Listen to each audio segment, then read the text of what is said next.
The Nikki Glaser Podcast. The Nikki Glaser Podcast. Hello, here I am. Welcome to the show. It's the Nikki Glaser Podcast. It's Thursday when you're listening to this. I didn't say this yesterday upon our coming back from break, but our podcast will be out now Wednesday and Thursday. Just so you know, we'll be taping them the day before, but this is so that we can kind of sync up the audio release with the video release on YouTube a little bit closer. Seem closer, not perfectly close, but yeah. And it'll give us time to edit out all the slurs that we say throughout the show and all the rants I go on about Crystalia or whatever. Oh wait, we didn't take that one out, and there are separate YouTube compilations about it online now. Welcome to the show. It's a great day today. I'm surrounded by friends, both afar and near. It's Brian Frangi's here. He's the new permanent sidekick. What's up, Brian? Yeah. Can I just say that I thought of something funny that I should have said yesterday during my Creed story?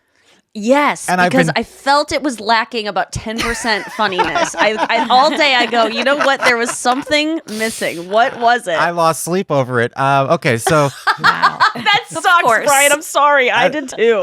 So Greg's here. He hasn't heard the story, so Greg Warren is here. Wait, hold on. Let's just bring Greg in really quick. Let me just say, okay, Brian Frangi's here. Anya Marina's here in New York. Noah's here in Arizona. And then with me in studio is Greg Warren, one of my dear friends from, since 2003, I think, is when I met you. Yeah. 2003. He is one of the best comedians in the game, has been even since 2003. You were just one of the ones we all looked up to and still look up to. Just one of the best comics going. And if you've never heard of him, what a treat for you that you get to experience him for the first time with his new special called The Salesman, which is out April 21st. That is next Friday, correct? Yeah. On YouTube. You can watch it for free. Directed by Nate Bargatze, hand-selected Greg Warren, because Nate, you probably know who Nate is. He's blowing up, and one of the best comics out there as well. And if you give, Nate is choosing now to produce and direct specials of his hero, of people that he's looked up to and thinks that more people need to have eyes on.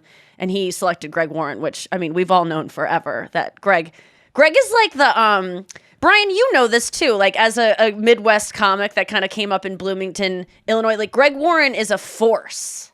Greg Warren is one of the nicest, maybe the nicest. There's a couple in the top No, he three. can be a dick.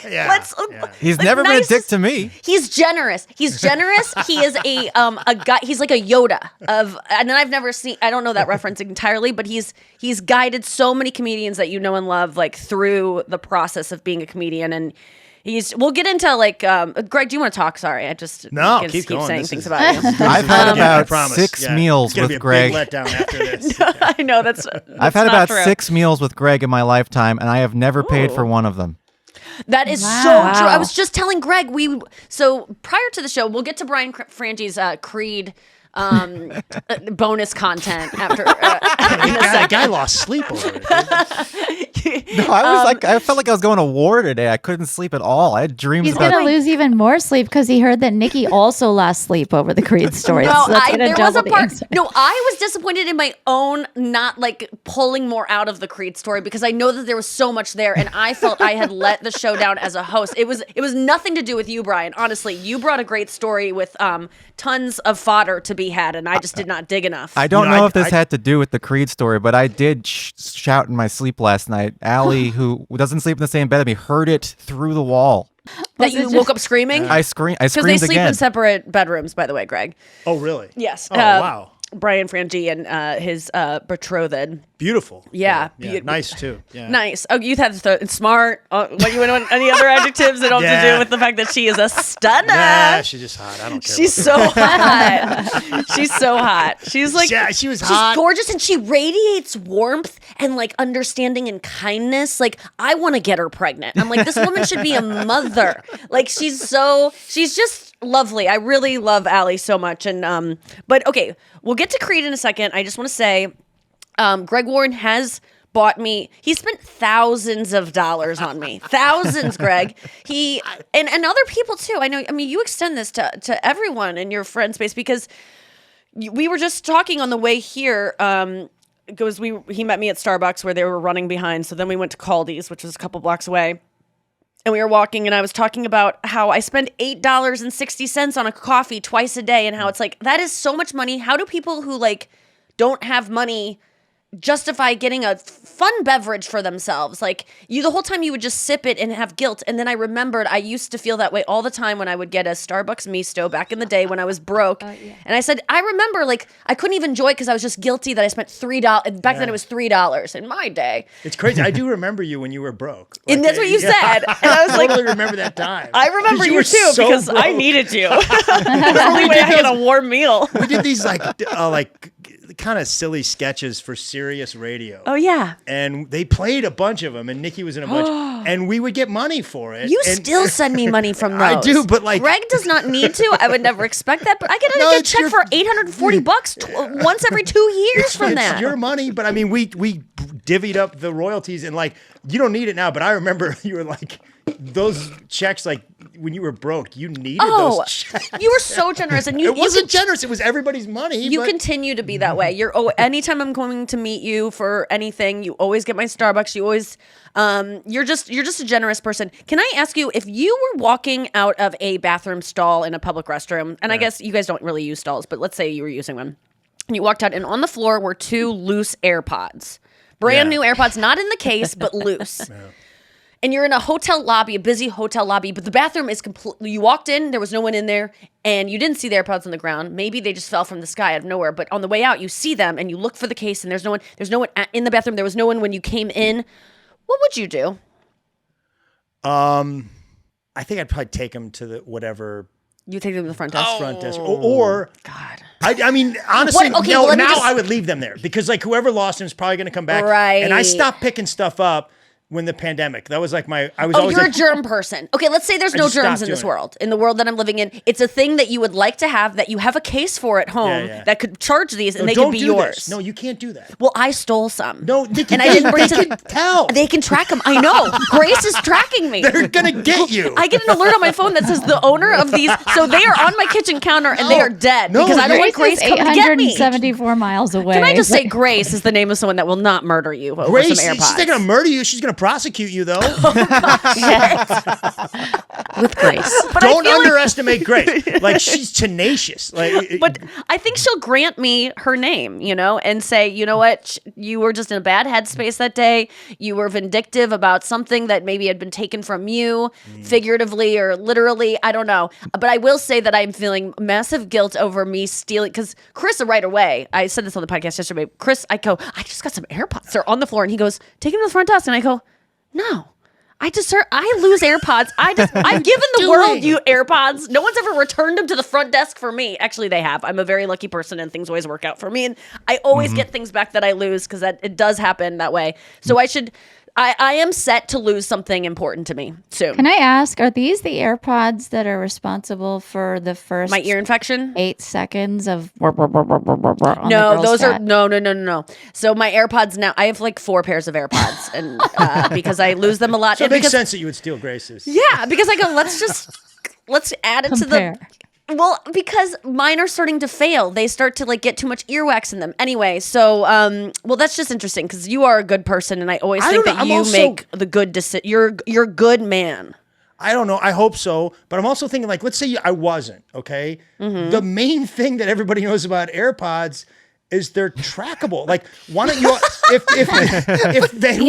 there was like one of those ankle bracelets that people that are parolees have to wear was laying on the floor, would you pick that up too? No, because they know where it's going. What if that was the new tracking device for people on parole? Is they just give them a pair of AirPods? Take 'Cause these. You're not going to dump those anywhere. They're fucking AirPods. They're amazing. Yeah. And even though you're it's- confessing on the podcast, so if she hears, at least you're coming clean. But I'm even if telling you you. weren't, she'd be able to track you by your tour schedule. She'd be like, the AirPods are now in Greece. You're Now they're in right. the Netherlands. And then she'd be able to look it up and cross-check.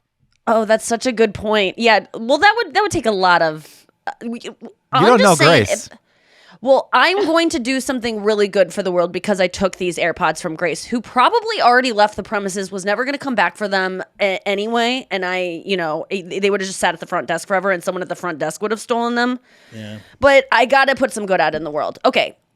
But yeah, Greg, you always used to, you always would buy me dinner and stuff. You're just a generous person. But, and just, yeah, Greg and I have been friends longer than any of us longer than I've been friends with any of you guys. So Greg's the best. And Damn. so you guys can like suck it.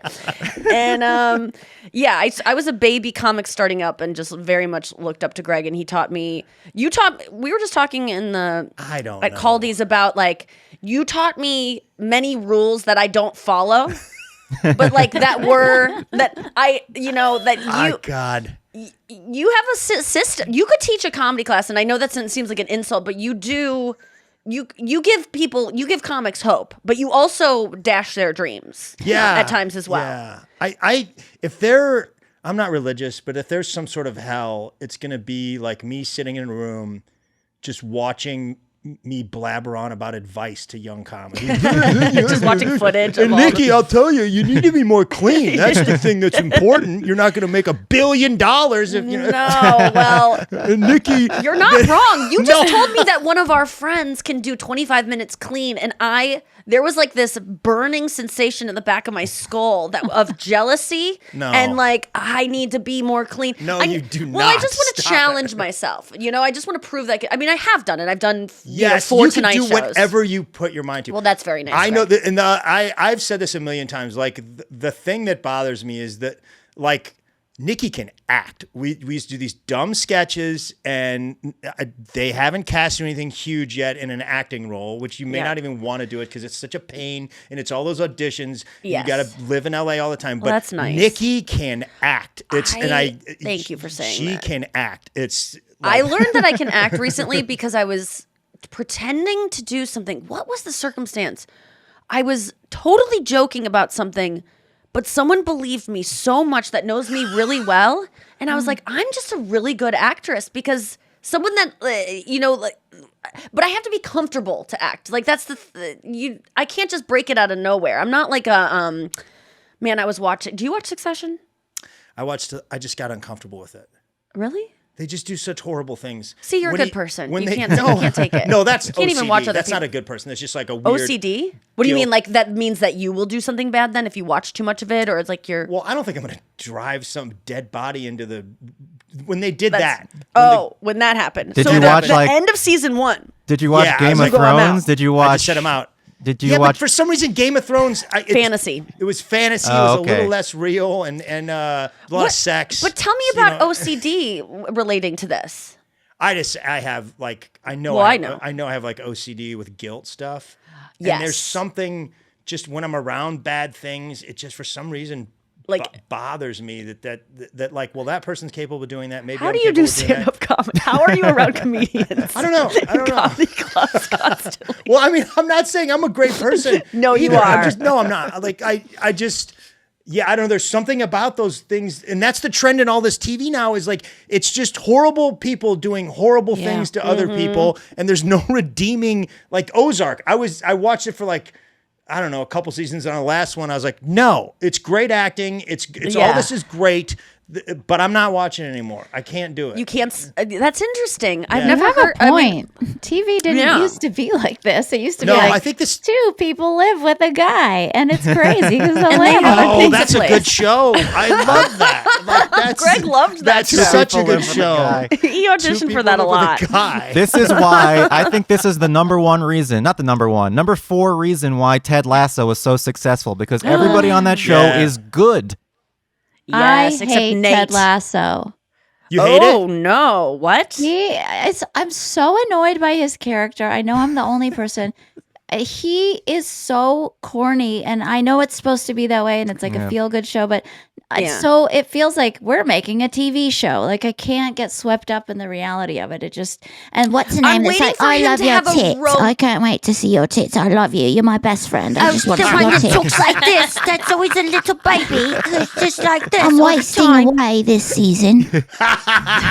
Listen, That's her. One of my good friends produces the show. I'm obsessed with Ted Lasso. I have been since it came out during the pandemic when we all really needed something feel good like Yeah. that. I mean, it just hit everything. And then I thought second season was just as I mean, I've loved it. And then I've only seen the first 2 episodes of the 3rd season, but I will say that Ted to me, I'm not as invested in his character as I am in all the other characters, because Ted to me seems like this sexless kind Yes. of the sexless part of it is what gets on my nerves. Like, I know that he had sex with that one girl, Sassy. yes, who was Yeah, I like so her. cute. Oh my I god, liked she's that so your episode. type. Oh my god, you would love a Sassy. Oh my I god, will. I could have predicted that. That's amazing. I like Yes, Sassy. yeah. So if Sassy's out there, Sassy and Grace, we have information for you. Grace is coming. Don't worry. She's on her way. She's gonna burst Wait, in can here. I want to say, like, I think that show's awesome. And Yeah. Mark Gross, my buddy who's a writer, told me, like, it's not such an accident that show is as good as it is, because their writing staff is like It's insane. 20 showrunners. That it's like all Right. these guys are like that, guys and girls and people, like the best writers in Hollywood are all on that show. Yeah, it's But why is Ted? I don't hate the show. Ted Lasso, the You hate it. character, Yeah, is You really hate hated two it. guys he's with a that girl too. sociopath. Like we could clip wha- it. Let's drop in Anya saying, "I hate Ted Lasso" right now. I don't No, like you hate the Ted. character. I want Ted to go to. I love the therapy episodes. I want to hear more about the suicidal dad or whatever it was. Same. I want more edge. Ted, what is with your mustache? Talk to us. Why? Where's the darkness? And I agree. I just want to. Yes, I want to see him get in some kind of relationship. It just feels he's Tried Yeah. last episode. he did. Try to get in a relationship with Sassy. Spoiler. Kind of, yeah. I guess what I really wanted, and that I was so disappointed of, and I've already talked about this, was Rebecca's character, the older woman, getting with the young soccer player guy. Well, Ooh, I liked that. Is it back on? Ooh, I can't wait to catch up. Okay, good. something might happen. But yeah, speaking of acting, Succession, I watched Jeremy Strong, who played Kendall. I Nice. watched his So good. things I can't live without. Anya, you said you watched it, and I didn't want to watch it because I just don't like separating Jeremy from Kendall.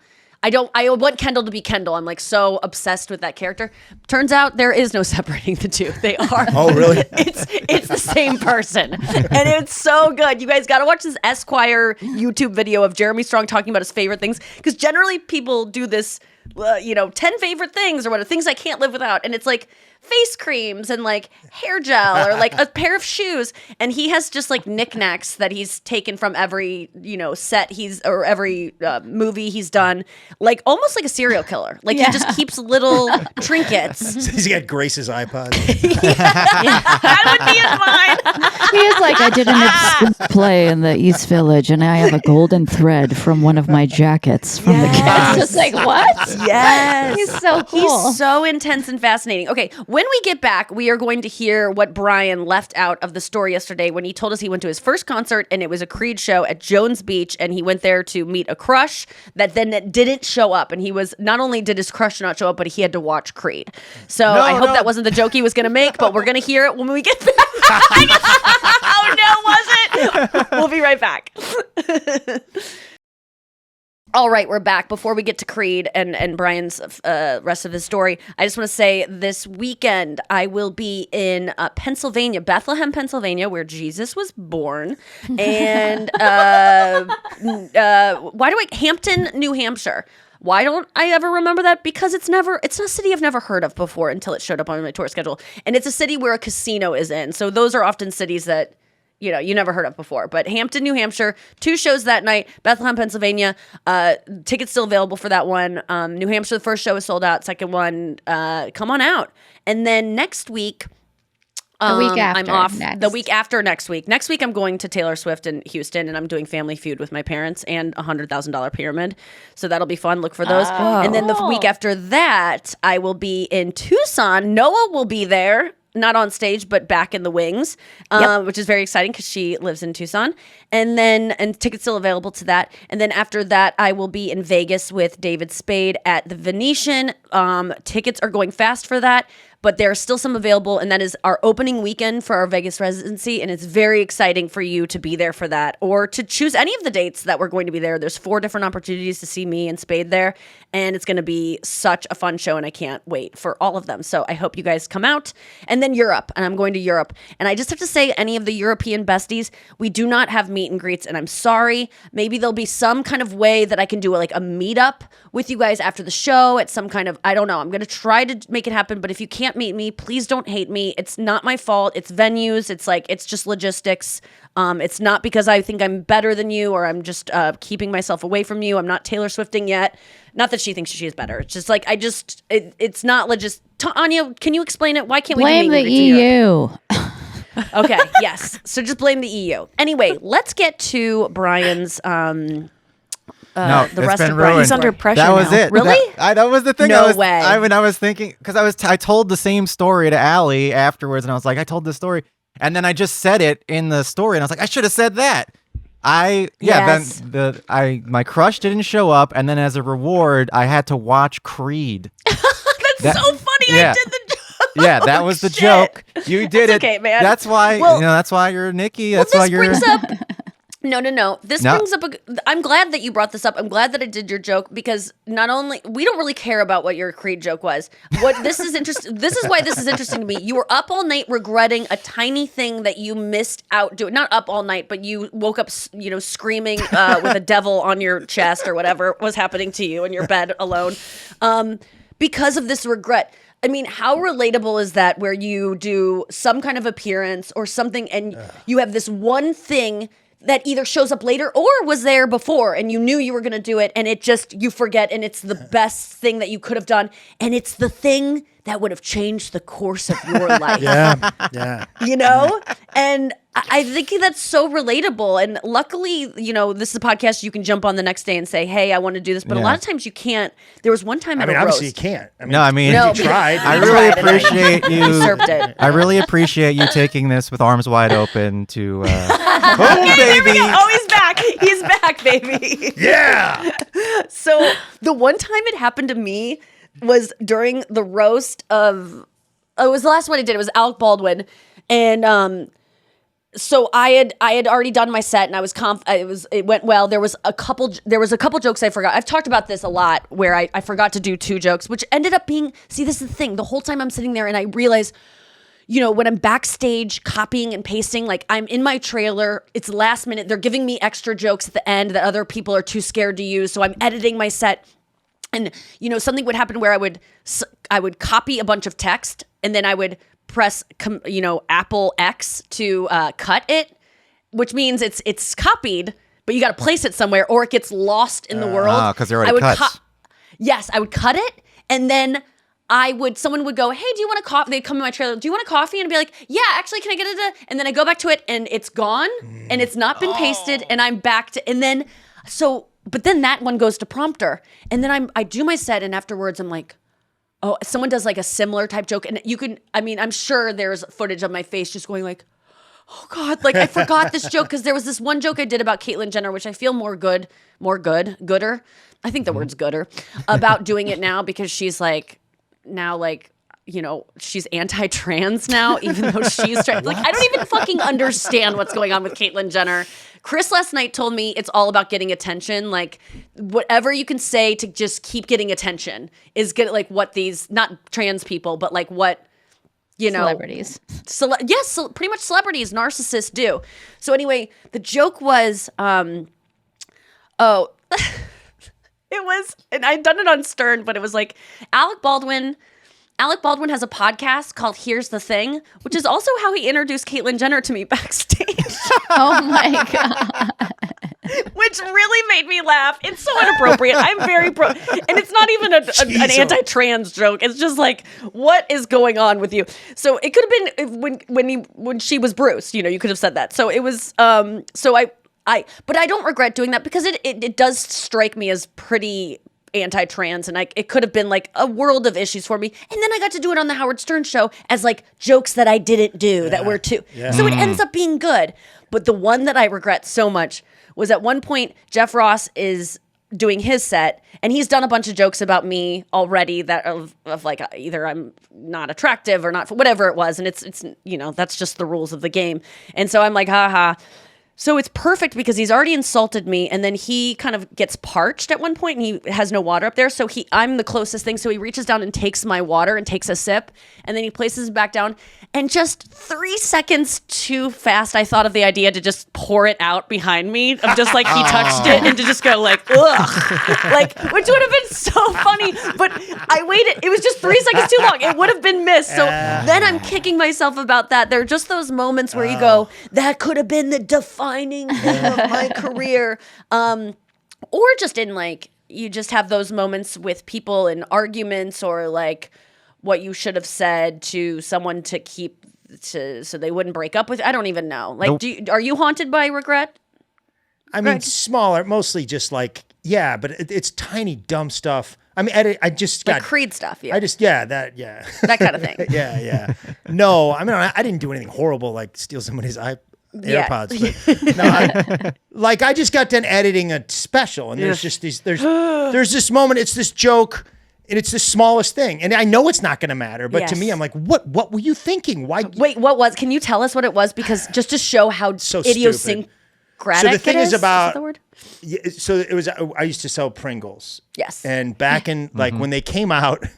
The government got Be clear involved. about what you mean when you said sell Pringles. It wasn't like on the sidewalk outside of baseball games. Not door to door. No, I wasn't a Girl Scout. No, Nikki. I was big accounts, grocery chains. You worked for Procter & Gamble, and you would sell Pringles to grocery stores. Yes. Yeah. It's funny that you say that, because I remember when I first got that job, I was talking to like this girl in the bar. It was when I was just still in college or right after. I was like, yeah, I just got a pretty big job. I'm selling, Pringles. She's like, door to door? It's so funny when you get so used to what you do for a living that you kind of say it in a way that does not convey what it actually is. So you worked for Procter & Gamble, which is an interesting facet of Greg's careers, which he didn't just have a day job like walking dogs or working in a cafe. You're an executive, or like a sales exec.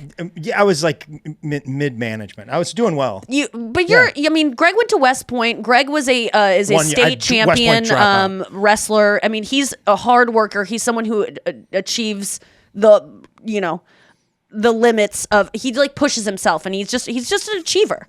And so, but you gave that all up to do comedy. Because you saw, you did that. You gave it all. You gave up achieving. You gave up achieving. So you could do comedy. He said, you know what? I want to stop reaching the highest levels of whatever I set out to do. And I'm going to do a much more comfortable person with mediocrity. There's no mediocre with the way Greg does comedy. And you'll see that in The Salesman, April 21st on YouTube. Make sure to mark your calendars to check that out. Thank you. Okay, so tell us what you said, the Pringles joke. So the joke was like, it's true. And when they launched Pringles, they were doing well. And then the government stepped in, and they were like, hey, you're not made up of 100% potatoes. You're made up of corn and soy and wheat and potatoes. So you can't call yourselves potato chips. You have to call yourselves potato crisps. Got it. And the joke I should say, and we did. And people were like, yeah, we still like them.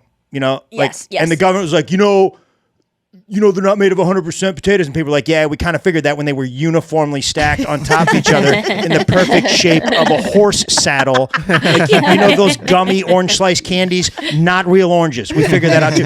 But this is how small it is, because I forgot to say the thing. This is why I'm interested in this. Yeah, okay. So I said, and we did, and people were like, yeah, we still like them. You didn't say they didn't care. I didn't. No, I said, I didn't. I forgot to say, and we did. We did, yeah. And I go, and people were like, yeah, we still like them.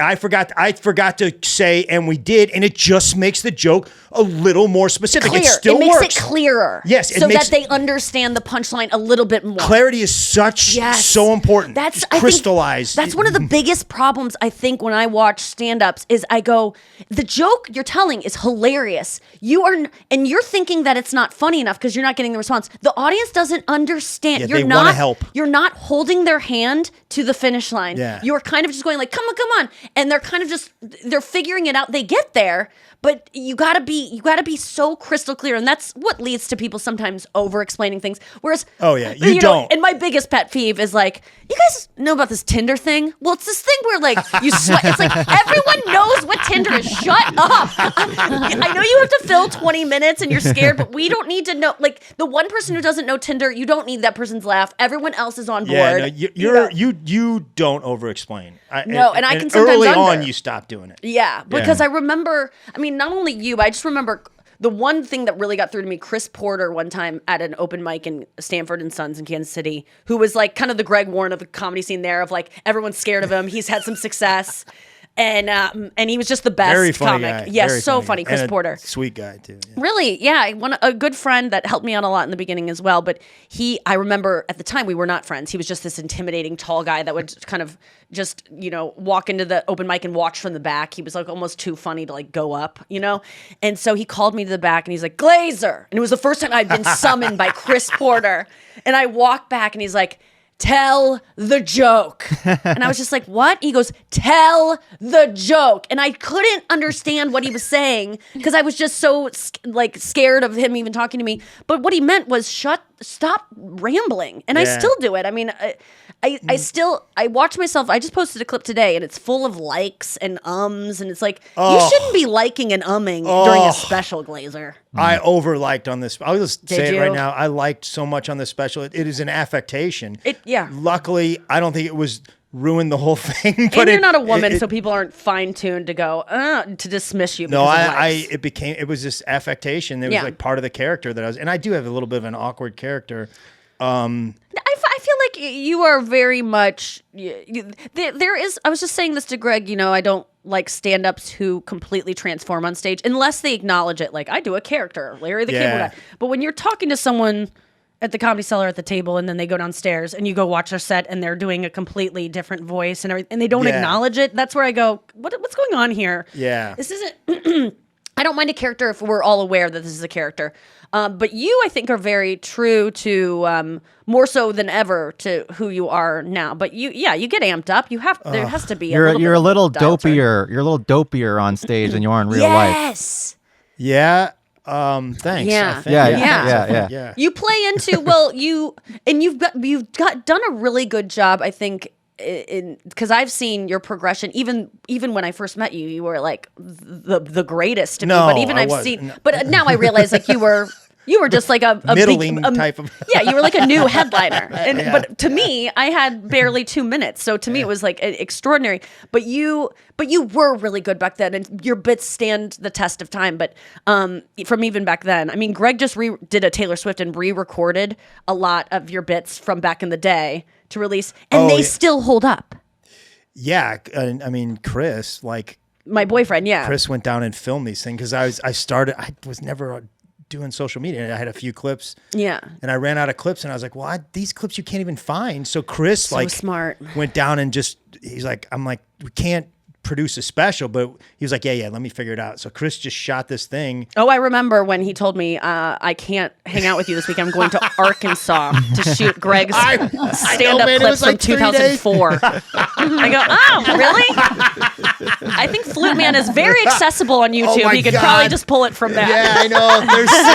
You're so right. But no, Greg. Well, no, Chris and I are such Greg fans. I mean, we quote your jokes to each other. Chris is the biggest Greg Warren fan. It's so sweet, and but I want to just talk about.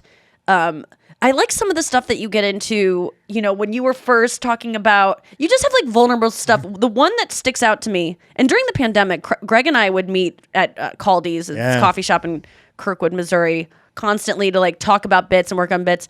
And I think it was there that you first told me about, and I don't know if this ended up in your special, I think it did, where you're doing sit-ups in the park. Yeah, it didn't go in, and I just remember that I have that joke still. You got to do it. Will you just say what happened here? I don't totally remember. I can help you. But I'll tell you. But you just tell us. It's so funny. It was in Astoria when I lived in New York, and I was in the park. Oh, yeah, that's right. And I was doing sit-ups, and this group of like middle school girls rode by on their bikes, and one of them started counting my sit-ups out loud. And she was doing it like not in a supportive way. Like she was like, 1, you're fat. 2, you're old. 3, no matter how many sit-ups you do, you're not going to look as good as you did when you were 40. 4, you didn't even look that good when you were 40. And then and I don't remember all of it. It was something about me eating M&Ms in the Walgreens parking lot. Yes, I'm always interested in like food stuff, body stuff, and like as a man. When I see a grown man who, by all accounts, seems just like you were a wrestler and like you're like an athletic, like you're like a guy's guy into sports. But then you talk about like shoveling Oreos into your face and like in a parking lot in a car makes me really happy. Oh, that did happen. So many people can relate, man. Like, and I don't think men really talk about like their like food problems or whatever, and like and so or like or even like you going on walks. Like that was a real when you started talking about. You know exactly what I'm talking about. I don't know what you're talking about, Nikki. Do you have a problem with me walking? It's a real sensitive thing to do. Greg used to have a bit about like I just like I started walking like I have a walk now, like a walk that I do, and that's like a part of your life. When you get to a part of your life where you have a walk, no, like my neighbor said, "Hey, are you going on your walk?" Yes, I was like, "My walk, like no," and I'm not going to go watch my stories either. Yeah, that was so good. Yeah, that. God, I'm so glad you reminded me of that, because you know how you do a special, okay, and then you're like, you have to start over, and I am dry. I'll remind you. I'm dying right now, and I'm like, oh no, I have this other thing that hasn't been out there yet. That's now I have a little bit more material. I'm starting to feel dry as well with my. I'm at this part of my special, I talk about feeling dry in my stand-up, but I'm at this part of my stand-up where it's like the jokes have been working. They're kind of like what they are. And I'm getting kind of bored with them. And it's getting to this place of like, it's almost like in a relationship. Like the honeymoon period is over with my jokes of this new batch. And I'm kind of just like, I need something new to come in. And I'm trying to like open my. You're so successful. You're a thrill seeker. And you like, I want it to feel like every time I tell it, like, I don't know if this is going to work or let's push the bounds. And when it's, you're right. When it's safe, I'm kind of just like, what's next? So I'm excited to go on the road this weekend because I do have some new ideas that, give me life, give me hope. Like one joke can breathe life into an hour set. One joke can make you be like, oh, that was a good set. I did that thing. Did you guys see that thing? And I'm sure people like our friends. My new line. Yeah, no, I didn't see the thing, man. Did you see that thing where I did the thing where it was like? Yeah. Yes. Well, the one new line I have that I am obsessed with that I don't even want to share on this because it'll just ruin it because it's just one little joke. It's maybe the best joke I've ever had. And it's just a one-liner. And fucking Chris wrote it. And I'm so annoyed. And I'm like, and it's great. He wrote one in my special. Yeah. He has a joke. He's written stuff for me too. We were doing a show. And it's great. He's not a comic. He's not doing anything with it. Hey, man. And you know how crazy. He's like, I don't, with this thing right there. I'm like. Oh, you had to listen to like 30 minutes of him going like, I know I'm not a comic. And I would never even pretend to be able to do what you do. No, I have the utmost respect. And the thing is, you're so programmed for it to not be a good idea. 90% of the time, it's just a callback. Even from comics, I just go, comics are the worst. Hey, man, what if you said Flute Man again? I'm like, yeah, man. That's yes. But Chris says this thing, and I'm like, yeah, wait a minute. Wait, say that again? Hold on. I'm going to write that down. This son of a bitch say it exactly the way you just said really good I can't even paraphrase what you just said. This guy just totally... And the joke was an 8, and he made it a 10. That's where I'm like, you're not going to improve on this joke. It took me... And I was like... The one he gave me, he just said as a joke, he was just... it's almost like a play on words. I'll just say what it is. It's about... He was saying like... he made some joke about a trans sister radio and just saying like you have a trans sister. I like it already. And it was so just trans sister radio and just trans. And I was like, that is great. And he goes, I don't know what you're going to do with it. And I go, and then that's where the magic happens, where it's like, how do I make that into a joke? And we've always said this, like Gross talks about it. Like you work backwards better than anybody I know. Oh, that's nice. Yeah. Cause like, I'll be like, I'm such a, like, I have to be like, okay, this is this thing that I happened or this thing that I saw in these, and then we just move it to like, now it's going to be absurd. And you're like, I see the end. So now I have to go, I have to write this thing to get to the thing that I know is going to be a good joke. Yeah, because I need the guarantee that there's something really good to pay off at the end of this. Whereas like when I'm working with something that's just like, I think this could have legs, like there's not that promise of the great ending. I need that reward, and then I build backwards. I think that's also the thing to do like with Frangi's story without the thing that he Yes. the Creed story. Is it lacked any sort of discernible It was punchline? just this thing. Yes. When it's like everybody knows there's this got to be this ending, and he just and then it doesn't happen. he just but didn't give it to us. Can And I I say, lost sleep last night, and I didn't hear it. Like I just realized you today just that felt something, something in was the off. air. Yeah. there was a Chris Convey joke that made me laugh out loud. I still think about it. It was we were in the parking lot of the Ludo shows in St. Louis, and there was this person in the booth, the parking attendant in the booth, and then we left, and then we came back, and the parking attendant wasn't there anymore. And just as quick as he can go, he said she just couldn't handle the booth. And I thought that was so funny. But I don't get it. You don't get it? Oh, to the truth. He said it so fast. You can't handle the She booth. just couldn't handle. I was like, the booth lady's gone. She just couldn't handle the booth. Just like that. Okay, there is he does great wordplay, which pun. Some could say dad joke puns, but the level he does them at, I'm always tickled by. Last night we were doing this thing. We were at the soccer game, and my sister brought her kids, and so it was kind of like babysitting the whole time and kind of corralling these little kids running around. And he's so good with kids. I've never seen a little girl love her aunt's boyfriend. Like it just to me, I would have been like, ew, who's this guy? Like my aunt's a boyfriend? I don't even know what that is. Like this weird guy. But she was so obsessed with him. She wouldn't say goodbye to me. She's 4. She just would say, she would call me Poopy, and then she would go like, bye, Chris. And she kept like giving him hugs. And I was just like, what's happening? So we started playing telephone, where I would whisper something and then she would go whisper to him and tell him. And it's a fun game with kids because it like makes them run back and forth. So it's less having to like hold them and wrangle them.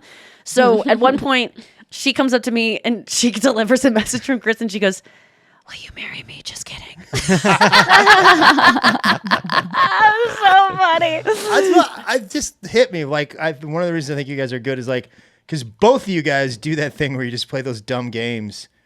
I used to do it with you all the time. I had this friend, my friend Carol from high school, like one of my favorite people in the world, and her daughter, we ran into her daughter at Starbucks, and this was a long time ago, and you were there with me, and she was talking about going to cheerleading camp. And me and Nikki just immediately started doing this bit where Nikki's like, well, I mean, I want to go. I'm like, well, you can't go, Nikki. She's like, well, I could go. Is there a age cutoff? Do they say that I can't? Yeah. And they're just laughing so hard. I'm Yes. like, and Nikki's playing it right. She's like, no, I mean, do you want me to do a cheer? I can do the thing. It's never too late, Greg. And then Chris did this thing when at a show we were doing. I think I told you about it, where he was like, somehow we got this thing going. We were just annoying everybody. Where Chris was like speaking like fake Italian. Yeah, oh, yes. And I know this character. I was interpreting for him. Yes. My friend here thinks that you're a very, he likes the pizza pie. And I was like, what my friend is trying to say is he wants to know if you'd like a piece of pizza. And I love Chris for it because he will drive a committed bit. To Yes, it. you both. He stayed with me for half an hour, and everybody was so sick of it. When Like, you guys are doing bits where I literally just go, where are kids that I can play with? Because this is too immature for me. I want to play telephone with Poppy because this is intolerable. There was one that he was doing on the phone with me where he kept sending me jokes and I couldn't get out of it. I'd go like, ha ha ha, and then ask a normal question. He'd keep responding with a joke. And it got to the point where I just wrote him back and I said, this is fun, but this is borderline not funny anymore, and I don't want to be a part of it. Like I had to get like stern with him, like please stop this bit. And that's when you got to double down and keep going. And then it gets funny again. I'm really excited on your new special about a particular bit that I didn't even know you were going to do. But I went to these tapings, by the way, of Greg doing the special. She was there. Yeah. It was so funny. It's so good. I'm so excited for people to see it. But Chris and I went. And it was in Kentucky. It was really fun.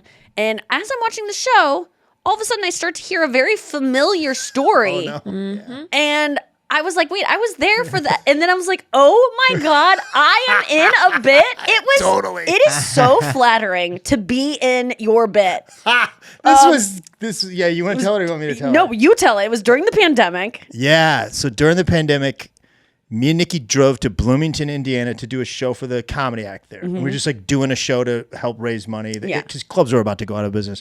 And we were like, we had been writing during the pandemic. We just didn't have anywhere to do it. And like you had to wear masks on stage or whatever. So we stop at this Starbucks and I go to the bathroom and I come back and Nikki's like at Starbucks, remember during the pandemic, they didn't want you to go in their bathroom. Yeah. You could go there, but there were signs up that don't come in here.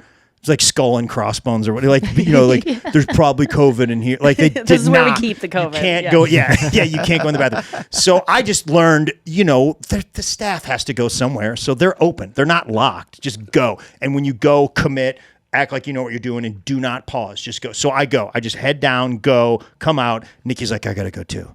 I'm like, well, just go. She's like, they're gonna say something. I don't like breaking the rules. Yeah, you're like they're gonna say something. I'm like, I promise you they There was won't. a Nikki. cone in front of it that Greg had to did have a step cone. over. They did have a cone. It was a cone. It was a cone. She's like, I'm not. But I watched Greg do it, and he so confidently just walks in, and they're so busy at the bar and like with all the drinks. Yeah, they got didn't stuff notice. going. But also, And so I you're saw him do it, second. and I- Going second's dangerous. They already might have caught wind of this. But I was Right. like, Nikki, just do it. Just stop it. She's like, they're going to say something. They're going to yell at me and whatever. And I'm like, Nikki, just go. So she does. Finally, like she goes and she walks. And I swear to God, I did not have this idea until like literally 3 steps from the bathroom. I go, ma'am, you're not supposed to go in there. And then I swear the Starbucks girl goes, he's right, ma'am. You cannot go in. And she was like on the verge of never speaking to me again. Like, I was because I had to go. and then she appreciated the joke. Oh, I loved it. I loved it, but I was so mad because I had to go so bad. And you know when you have to go so bad, and then you've decided that you're going to go, your body starts going like, Yeah. get ready. So I'm at the precipice of peeing. Like I'm ready to Instant go. UTI.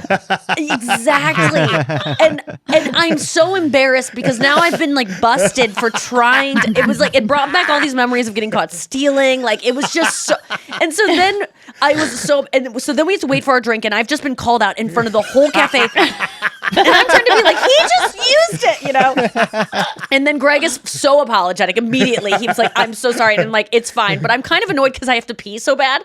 So then we leave, and Greg is like, and you did tell me. Oh, God, Greg's this like, thing. don't worry, Nikki. I've done this. There's another bathroom right on the same exit at a Panera. You can go in there. And I'm just like, okay, good. So we drive this Panera. I get in there. Same situation. Ma'am, you can't use that. And I'm like, and then we went to a quick trip. But it was my so God. funny. But just that moment where that is what's kind of thrilling about being a comedian is that you risk a lot with jokes or bits. You do more than Mo. I mean, I don't enough, but that one, and you have to be. I was like, I don't want to lose a friend over this. Like, Right. She's gonna kill me. Well, You're compulsive. it is compulsive because it's just that was worth it. I mean, it's definitely worth it because it's like it's a great joke and it's in your special, and I'm so proud to be a part of it. It makes me feel so cool. In fact, you performed at my old high school, at your old high. We went to the same high school actually, and my sister is a teacher there now. And she was there and was like, Greg does a joke about you. And she's so excited. And then Noah watched your special, I think last night, and was like, Greg does a joke about you. I was like, I know, I was there. So it's just so cool to be name checked in a joke. I think one other time Amy Schumer said, I have a friend, Nikki, who keeps losing weight, and I'm like, she's out of my phone, out of my life. Like, so there was something about that. I was like, oh my God, I'm skinny in Amy's joke. Like, I love any kind of name check. It's just so nice. Yeah. And I remember telling like Tim, Chris's brother, Yeah. and Sean, yeah. who opened for you, and like I'm older than you by a long shot, and I was doing it before, and those guys are not. They're way like they're openers. And, Yeah. And I like told them, they were like, oh God, did she kill you? No, I appreciate They were a there. good bit. They were like, man, you're like one of the only. If I would have done that, she would have killed me. I would have been like, She who wouldn't do you have. think you are? I mean, I would have respected it, but I would have gone a little bit like, that's out of line. I normally wouldn't do it. I was just like, it's perfect. Well, I do that stuff a lot. Like, I feel like even yesterday I was or 2 days ago I got to do like interviews with the US women's soccer team. Like Cody, their like social media guy, is a fan of the podcast. Shout out to Cody. Thank you so much for this opportunity and for the tickets last night to the game. But he asked me if I wanted to do like a little bit with them, and I just had like a tiny mic and was asking them questions. And I had prepared so many funny questions, most of which I couldn't use because they were just like kind of too out of line. But there's this thing why it didn't work the way I wanted it to is like I realized when I go into these situations where these girls don't know who I am. A lot of they didn't know. And I know people are like, oh, yeah, they just didn't. You know, there's too much media. I don't even get offended when people don't know who I am at all. There's not even a part of me that's like, don't you know? So, and I didn't really know who they were either, even though everyone does, apparently. So we were both kind of in the dark about each other. But when I go into those situations, you need... Even when I was shopping with Paris and Kathy Hilton, which I talked about on the podcast a couple weeks ago, I did a bit on Paris Hilton's reality show.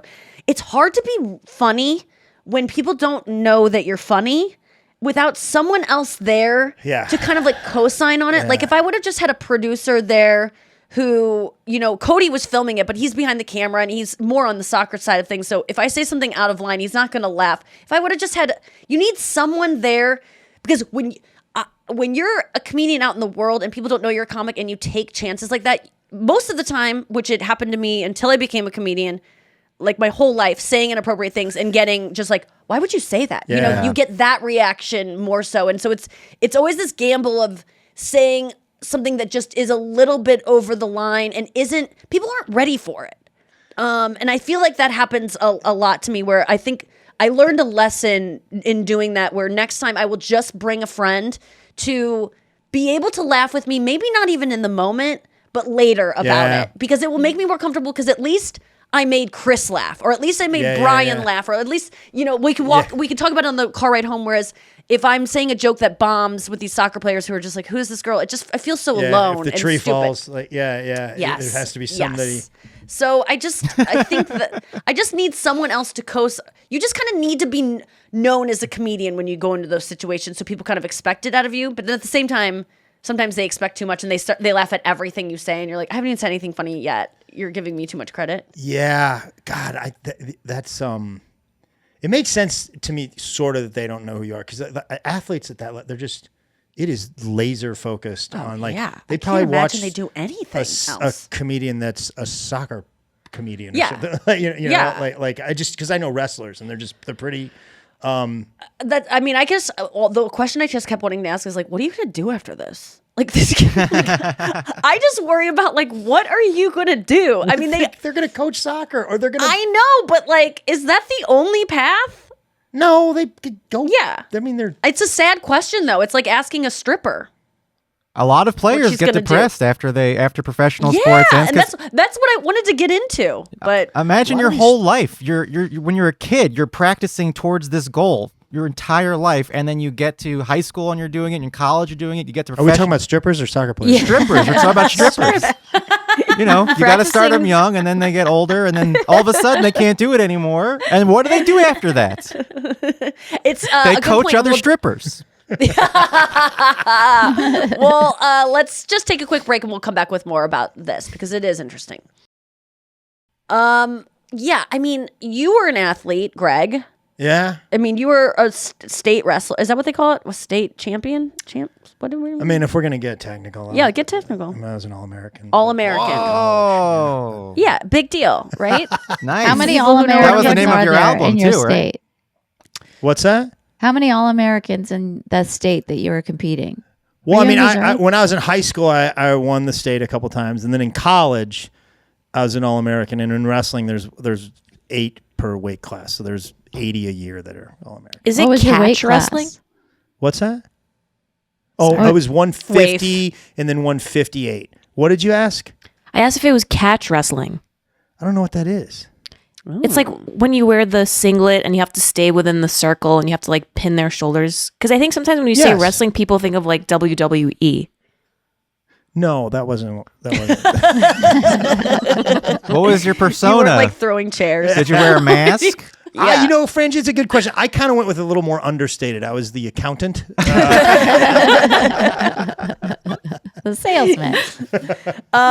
Yeah. So I mean, there's Anya was also a figure skater. Were you really? For a while? Yeah. Until an injury. Till a girl cut my leg open, and then I did go back after I rehabbed, but I was never the same. Plus it was like Wait. during early adolescence, and I was like, I'm like turning 14. I kind of want to hang out with my friends, and so I stopped. A girl cut your leg open like on purpose? Or is No, that- we or- crashed into Tanya each other. Harding. Yeah, did We did you get Tanya'd?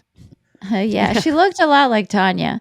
I remember she came to the hospital. I was in the ICU, and she came to apologize. And I remember, or she just came to, check on me. And my mom was See what she did. See her work. my Russian mom. We were all in the Stay lobby. I know I was sitting there. The girl came and she was just like, I just wanted to say, she was like a tomboy, really looked like Tanya Harding, had a brown mullet. I was just like, I just wanted to say, sorry. And my mom's like, we do not need your apology and we do not accept it. And I was like, Whoa. oh, it was an accident. Wow. Wow. Yeah. You don't have to Well- accept apologies. That's a lesson. I feel like just do. Yeah, do. Like just do. Totally If do. someone apologizes, I know, like you don't have to like be friends with them again, but like just let it go. Well, you do. What do you because mean? Grace is going to be coming. Come on, Grace. I feel bad about it. I've talked about it on 2 podcasts. It's not good. Can we just humor the idea that maybe Grace is not a good person? Like maybe you stole Yeah. you stole earpods from a bad person who Yes. like keys You're people's a cars. Maybe she That is- stole those. That is. Yes. Maybe they weren't even Grace. Maybe they were stolen from someone. Yeah, that's true. She could be a bad. She probably is. Most people are flawed. So I think I had that instinct when I stole them. I'm not saying this is the case at all because I really like this guy, but that is the beginning. That's like a quality of a sociopath, like what you just said. Yes, I'm just. like Rationalizing crimes. Yes, it's good. I like it. I mean, it's effective. Yes, Yeah. yes. And I do some of it, but I do think like when I was talking to these soccer stars though, I kept wanting to ask them like, what are you gonna do now? Like it there was interesting to me because I'm always thinking about what am I gonna do? When's it gonna be taken from me? It's What am I not. gonna Greg, It's not. It gets taken from people, man. Like It's not. You should know you're old. Like it starts to fucking No, but fade, I dude. never had it, so it's No, not. I never you've- quite had it, so I You're can still- live with mediocrity. Okay, like, Nuh-uh. I'm still trying to get it, but I'm telling you, you're at a level that it's not going to be taken from you. But so we've stop seen worrying people about it. at levels get taken down. Like it does happen. Like I was watching Sleepless in Seattle last night. Why aren't we seeing Meg Ryan in a ton of things? Is it because she doesn't want to work? I don't think so. I don't think so, man. I think it's because people don't like her face anymore because it's a little bit older and we don't really want to see it as much. And so that is a thing. That's not a comedian. Yeah. Meg Yeah. Ryan's Yeah, but not a it's comedian. Okay, That's true. but Yeah. well, there's Thanks, Brian. I don't want to give Actors examples are of waiting comedians. for people to call them up to Yeah. give them jobs. Comedians Right. show up at clubs that need them. They, you have a career, you can go into lots of things: producing, directing, being on game shows, doing But all I don't kinds. want to do that. I want to be front If you want to and do live center. comedy, you'll do it until you die. I Yes. promise you. You will. That's I promise true. You. Unless There's you always a get place lazy that or will something. have me. I mean, I saw Carlos Mencia go for. I remember I was on the last tour with him when he was doing clubs, and then he made it to arenas. Guess where he's back to? Clubs. I don't want to go back to club. Like I'm not talking. I still want to do it, but I don't want to go back to You won't. having to. But it's not really up to you. It really isn't up to you. You don't know what life has in store. And for me, I think it's very brave to put all of your chips into a basket that is Pringles. Put all your chips in a all Pringles can. All, yeah, Crisps. all your Crisps, sorry. Line up into all a your tennis Pringles. ball can that is like there's just no it's just even being a model is the same thing. I look at models and I'm like, enjoy it while it lasts, because I mean that's why I do comedy, because it is less likely that I will age out of it. I mean, I really do think it was a conscious decision to choose something that can't be taken from me Yeah. so quickly. But I do worry for people who because they do make. I mean, these girls are making millions of dollars, endorsements, and then like they're getting paid now as much as male soccer players because they fought for that, right? So like they're making good money, but who's good at saving and spend, like when you're a star, you kind Yeah. of spend too much. I mean, it's some. No, there are some I don't major know. league. I want to make one point though before Okay. this is important. Your mother is hot. Like she looks really good. Like your mother ages extremely well. Yes. Yeah, I mean it's Despite insane, isn't she's it? a good-looking older woman, but that doesn't mean that people still. Good-looking older women are even not as valuable as mediocre-looking young people. So there's still a value. I don't know about with comedy though. Detriment. I don't get want to it. hear from the young comics all that like Oh the no, really I young. don't. I don't like, have. That is nice that when I come across a new female young comic, most of the time they're not good because they haven't been doing it long enough. So they're kind of No. awkward on stage. They look amazing. So I just watch them on mute and read the captions because I don't want to hear their delivery. It's off. It's not comfortable. But I do. And then I read the captions. I go, there's no fucking joke here. But I like her midriff. I like the top she's wearing. Her eye makeup is amazing. I want to look like her. But it is nice that there is something of it that it feels like a meritocracy of like it is something that you are rewarded if you're good. it's the most of only time. thing that you continue to get better at, really, I think. In show business. Like I think Until you get dementia. And then it gets funnier in a Yeah. different way. yeah, and then true. you don't know that it's Man, not going well. I was thinking about, Rashawn Hirschberg. Is that his name? Ronan. Ronan? Yeah. Rashawn. Sorry. That's me just like being racist. So, Ronan, he's so funny, but he has this joke about, like if you're racist, like get that shit figured out. Like now, like I know you can like hide it and just talk about it like amongst your friends or even like keep it in your head of these racist thoughts because when you get dementia, it's all coming out. Get good with it now. It's so funny. It's one of those jokes that I'm like, God damn it. I wish I wrote that because it's so funny. Like, oh God, because it is true. When your mind starts to go, you have no control. And we all start to go. No one is immune to dementia. It's not like just Alzheimer's patients. Like if you live long enough, you will become demented. And it's just, get right with God before that. Like really become an ally before you get in a nursing home because it's all going to come out on your nurse from Trinidad. My dad plays at nursing homes, plays guitar. And yes, the other day there was some woman that, looked like 95 white woman that was having a tantrum, like, just an episode. And she had these black nurses like helping her. And my dad was just getting out of the room to get out because it's just there's no way this woman doesn't have that on the tip of her old tongue. But she didn't. And my dad was so proud that she didn't, but he was scared. I mean, they must hear horrible things because and you can't really, that's not like who they are truly inside. I think it's also a really ugly side of them comes up. Yesterday my dad was playing and this woman was like scooting up. He's been like fondled by these women. Like there's so many things. And this woman just uses her walker to scoot all the way up and then kicked over his mic stand. No. Mad at him.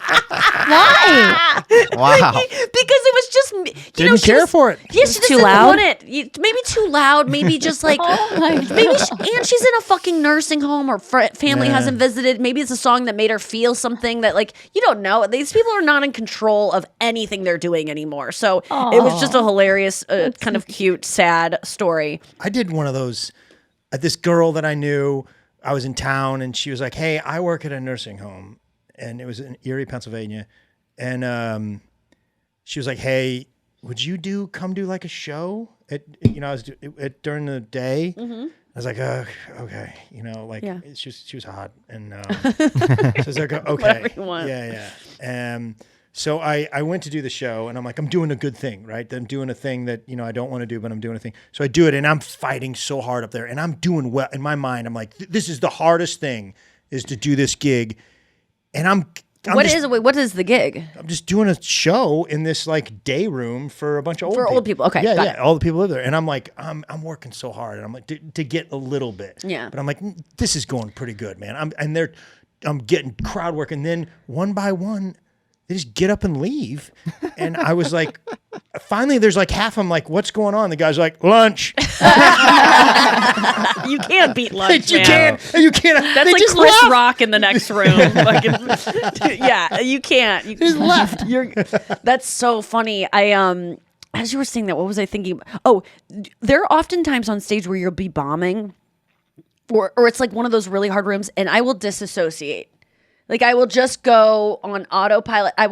You have to leave your body because if you take it personally, which you start to at first, it's hard not to, but you really learn to not be there. Yeah. And to go on autopilot in a way that's different than like, oh, I'm just thinking about what I'm going to do tomorrow. I'm kind of bored doing this. It's like for survival, for your ego. Yeah. I kind of go to like, I start even thinking about how it's going to feel on the drive home. I start to go to the drive home where it's like already over. I'm living in another dimension where it's over already, which is actually some advice I've been getting recently with things I've been dreading. I had to confront someone recently about something, and I was dreading it so much.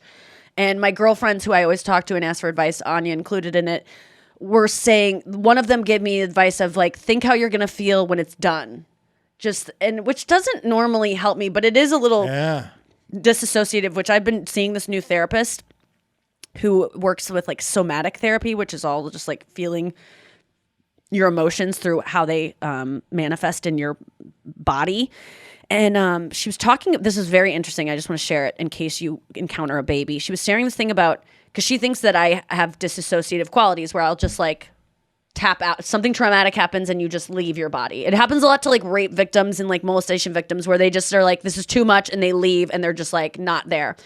So she thinks that maybe something traumatic happened to me, but I don't know. And she goes, it doesn't even have to be something that traumatic. There's a thing when babies are little, a lot of times babies are so overly sensitive that a lot of times people will be like, look at this baby, and like get up in its face, and the baby will look away because it's just too much.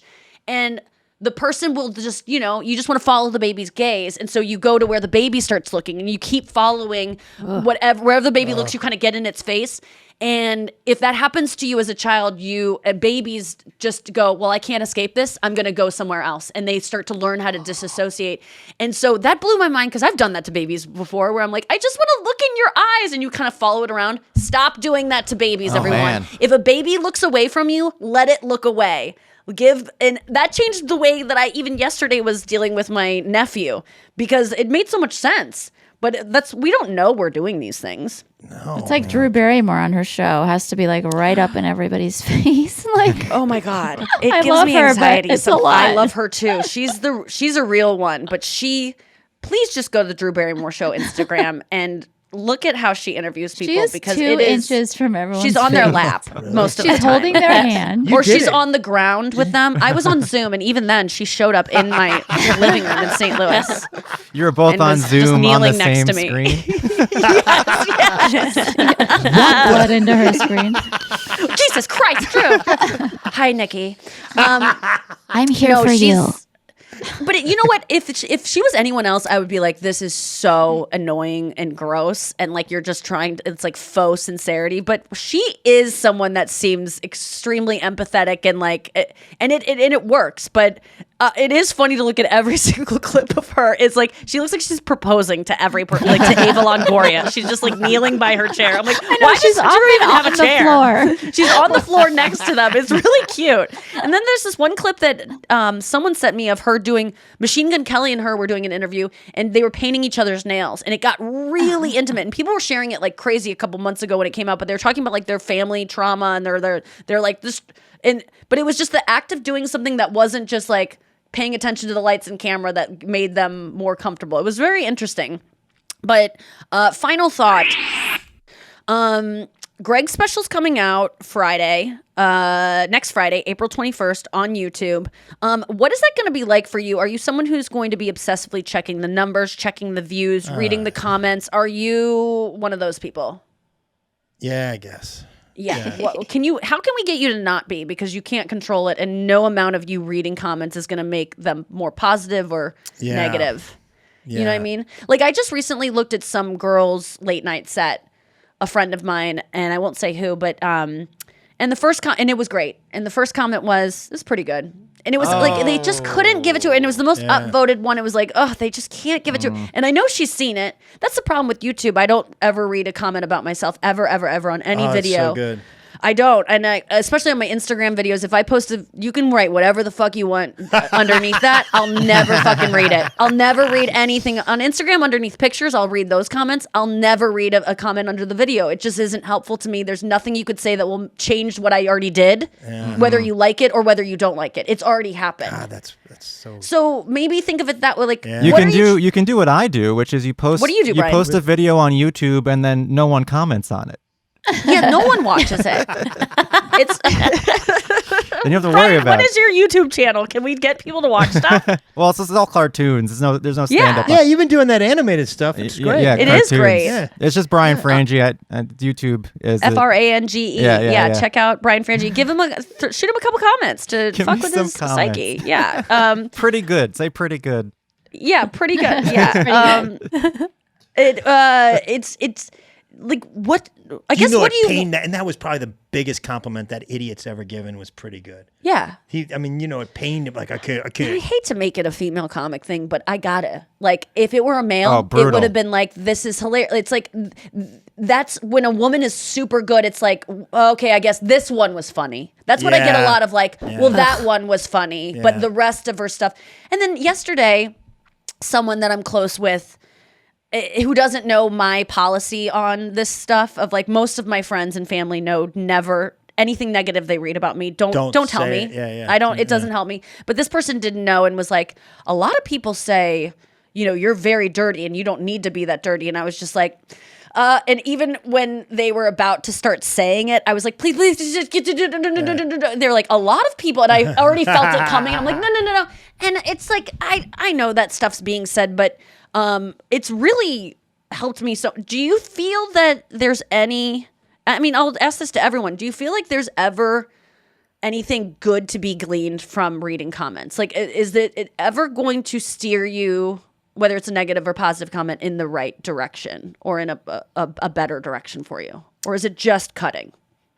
No, there's probably, you get that little jolt of because I guarantee whoever's out there, if you're good, 80% of them are good. Yeah. So it's you get that you feel serotonin good. probably, but so it's you're not someone who help. just ignores all the good ones and just only sees the bad one. No, but I certainly probably focus more on the bad ones. If you write a bad comment, can you just misspell something in it so I can convince myself you're an idiot? You're stupid. Or if you Most write of a the time, bad it's already comment, done. it should be a deal. If you write a bad comment, you need to have a public profile so then we can go click on it and look at who you are. Yes. I know. I really want, Brian, I want to create a TV show, and I'm not going to do this. Have I talked about this on the show? Where you find people that have written negative comments and who have speculated about your celebrities' love lives, and especially anyone who is weighing in on the Vanderpump Rules thing, and you can't believe Raquel would have cheated with her best friend or whatever. And then we investigate your life and see if you've ever done that. Because I guarantee you have. I guarantee you've had a crush on a guy with a girlfriend and it might have been your friend. No one is immune to having bad thoughts and wanting things that aren't theirs and taking AirPods that aren't yours. Everyone's done it. And then we investigate, and then we confront them outside of their home like TMZ. 90% of the time you confront a commenter, it's going to be a 12-year-old boy who was they're all Not 12. the comments I read, man. Oh. Man, no. The people that are weighing in on the Vanderpump stuff are all women in their 20s who are projecting because they've all done the same thing and they're so disgusted with themselves. I've talked about it before, but this whole thing of villainizing people who cheat. Do you know most people I'm not saying you in your relationship. It's a very common thing. And so people have been a part of either a person who's been the one that's cheating, or the other woman, or the other man. Most people have been one of those people, either have cheated or have been the other person that is outside of relationship. So there's no way that every single one of these thousands of commenters have never done anything like that in their life. It's just hypocritical. And I just want to shove it in their face and go look what you did too, because you can't when they're anonymous. Or it's projecting. That bugs me. They'll comment negatively about cheating because they hate themselves for having cheated. Because that's exactly what it is. Because I know that's what I do whenever I'm disgusted by anyone or feel the need to weigh in on something. It's because, even Taylor Swift stuff, I'm a little bit devastated because there was a man seen leaving her apartment this morning, I guess. And he is a guy that's like, he's a guy that I remember being like, who is this? And I like researched to be like, where's this guy hanging out, you know, in the past when I've been single. And I immediately, I was just like, oh no, like I was mad. And I convinced myself I was upset because I want her to be with Joe, who she just broke up with. And like, I don't want her to move on from Joe. But I was really like, I'm jealous. She's like probably banging this hot guy. I found that guy. Yeah. And I wanted him. I found it. He's mine. But I do think that get your own guy. Yeah, he was on my on my vision board. It's the one thing that is motivated. Do you ever get motivated by negative comments? Like, does anyone like weighing in Anya? Do you ever feel like someone being like, I don't really like that she does this? And but what if it's something that you already don't like about yourself that they're calling out, and someone else notices something that you horrible. Just go away. I just want to hide and go away, and it makes me like not look at that stuff at all. Yeah, I don't want to know that. Like, I already know what you guys are saying. You don't think I've like replayed it in my mind 1,000 times before someone called it out? Yeah, if there's a flaw, or if there's we've thought about it. It reminds me of my friend that this is a little bit. I don't know if this is a perfect comparison, but my friend that owned a bar was like my friend Freddie that owned a bar. Like everybody knows how to run a bar. Like, hey man, have you ever thought about every waking hour of my day? I've thought about what what if you got like 2 hot girls in the back? I spend my whole life obsessing over what to do about this. So your thing isn't helping. Well, that's why I made fun of Chris for having the caveat of like, I don't understand what it's like to do this, but I do appreciate that he always has that starter before he gives me some advice of like, I don't know, I can't imagine what it's like to put yourself out there in that way, but maybe you should try doing this. So there's always that caveat, because I think that it is just so easy to judge other people. But the one thing that I found to be highly motivating is spending money frivolously and knowing that you need buying Taylor Swift tickets for as much as you would buy a small car for, and then going, well, I need to make that money. I want to make that up. Not because I need to, not because I'm going to struggle without it, but because I want to earn that. And specifically, and I'm going to do something where I think that really motivates me. Yeah. I'm learning. So I think I just need to spend more money. Yeah. And you guys make me go, I got to figure it out. By fans like who give you creative ideas? You know how fans do that a lot? Like, I would love to hear you talk about blank, or you should do a collaboration with blank. I mean, I get that shit all the time, but I guess people do it to musicians. I always appreciate it and wish I were more open-minded. Like Matt is really open. Like, he has a Patreon, and people will be like, I love if you cover this song, and he'll do it. And I'm kind of like 7% of those people will get my attention. I mean, I'll listen, but I'm always like, oh, that's a cool idea. And then I do. I enjoy it. Most of the time I don't do it. It's like a tag. Like when someone gives you a tag on a joke, it's usually just not exactly your voice. Yeah. And even though it's funny and it would work for anyone else, you just go, it's not going to be me. But I do appreciate those. Once in a long while, though. Yeah. Like, it's like that thing where sometimes they'll shout it out. Oh, yeah. They'll shout it out and you'll be like, yeah, wait a minute. Oh, one of my closers was a guy just mumbling to himself, and I go, what'd you say? And he goes, it's Uber Eats. Because I was talking about like getting in an Uber and like having them give you sexual favors, and he goes, Uber Eats. And I was like, wait, that's good. And I go, I'm going to literally use that. Like, there's been a couple times where I've taken suggestions. Most of the time suggestions lead me to feel like I'm not doing enough. And it makes me refocus on the fact that like, oh, you're right, I should do that. And it doesn't turn into me taking action. It turns into me beating myself up that I'm not a person that does more stuff. I do love a suggestion, though. I want to say that. Like, I appreciate people that take the time. Like, Nikki and I just read this Justine Bateman memoir, and she talks about how, like, of all your fans, really like 2% are going to actually get to you, or back in the old days when people would write fan mail. But like the ones that actually write you are probably like really hardcore fans. So I do appreciate when people take the time and like think about, it'd be cool to hear you do this type of song or collaborate with this person, or have you ever thought about covering XYZ? I love that. So many besties send me suggestions of like videos I'd like, animal videos I'd like. I mean, I feel like it happens all the time. Last night I turned on this Hulu show, and as I'm watching it, it's called like, I forget what it's called, some British funny woman. I forget the name of it, but it showed up right on my Hulu. I'm like, oh, let me check the show out. And then I opened up my DMs, and as I'm watching the opening credits to this, a girl goes, "You should watch this new Hulu show." And I'm like, I'm watching it right now. So there's moments like that where it really does pay off. But most of the time, I'm like I said yesterday with when we announced Brian, and Brian was like, "I know you're gonna be upset with me." It's like whatever you feel about me, I already feel it about myself. I have low self-esteem. Like I struggle with stuff, so you're not gonna do better at hurting me than I am already doing. You're preaching to the choir. Like we have more in common than people who like me. Probably you're most liked after you're dead. Ain't that the truth? Wise words, Brian. It's true. You were so celebrated after she lit up a room. Yeah. Oh, the things people say at your funeral, they'll never say to you in real life. Yeah. Yes. And they don't really say a lot of the negative stuff. In weddings, they say nice things about you too, and they don't say that. But every room she would light up a room. I used to have a joke where I just wanted to start walking into rooms and turning on all the lamps so that it would be actually literal, accurate. Okay, we have to go. I have to get to a voice lesson. Greg Warren, thank you so much for being here, and I can't wait to see your special. Even though I've already seen it twice, I want to watch it again. It's so good. You guys are gonna love it so much. The Salesman, April 21st, Friday. You have plans next Friday night. Watch that on YouTube for free. Nate Bargatze directed it, and check out gregwarrencomedy.com for all of Greg's tour dates. He's constantly on tour. He is such he's clean. He's a guaranteed everyone will like him that you bring. I don't think he's a comedian, and this has been making you maybe sound generic or something like that. He's just someone that you're not, it's not, there's nothing niche about you that's like, you're just you capture what everyone is dealing with, and you're just fucking great. Oh, thank you. Yeah, one of the best ever to do it. And if you've just heard of him, how lucky you are to check out his body of work and his body. Just go check it out in the park. Doing sit-ups.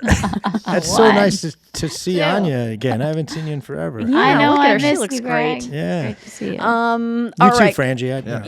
Frangie's there. I saw him at the wedding a little while ago. Oh yeah, that's right. Well, we and his hot wife. We will be back next week with shows Wednesday and Thursday. Don't you think we won't? Thank you so much for listening this week. Don't be cool, and just don't read the comments.